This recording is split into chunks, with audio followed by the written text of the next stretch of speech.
сәлем, қадірлі көрермен. Бүгін сіздерге қазақ халқының қастерлі жануары жылқы туралы жүрекке жететін тәрбиелік мәні терең ертегі айтып берем. Басыңыз бос болса, шайыңызды құйып, жылы жерге жайғасып тыңдаңыз. Ертегі ұнаса, арнама жазылып, лайк басып кетуді ұмытпаңыз. Ондай ертегілер әлі көп болады. Арғымақтың ар намысы.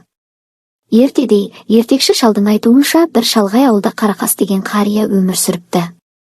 Оның мал-мүлкі аз болғанымен, бір арғымақ жылқысы бар екен. Бұл жылқының аты Құлагер.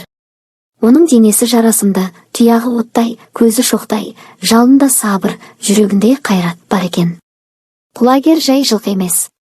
Ол намыс пен сабырдың, адалдық пен қайсарлықтың символы еді. Ауыл балалары оны көрген сайын таңырқап, көз алмай қарайтын. Бір жылы ауылға апат келді. Қар қалың жауып, жұрт жолсыз қалды.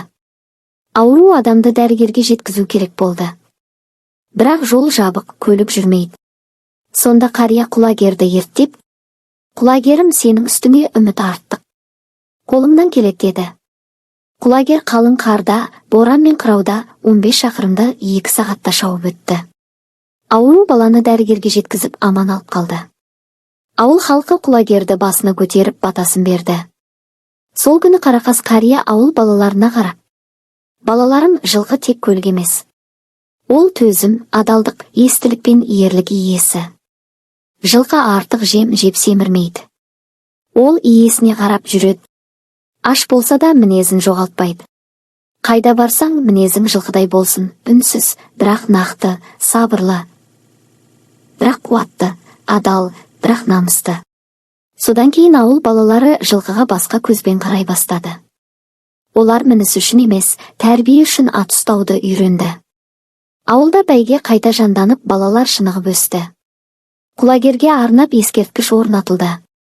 Жылқы адамның айнасы. Жылқы тәртіп пен сабырдың иесі. Жылқы қазақтың жаны мен салты. Ар намысты сақтаған жылқы халықтың қадірлі мүлкі. Міне, достар, Құлагердей қасиетті жылқы жайлы ертегі осылай аяқталды. Егер сізде жылқы мінезді, сабырлы, төзімді, адал адам болғыңыз келсе, осы ертегіден ғибрат алыңыз. Арнама жазылып, пікір қалдырып, бөлісуді ұмытпаңыз. Келесі ертегіде көріскенше аман болыңыз.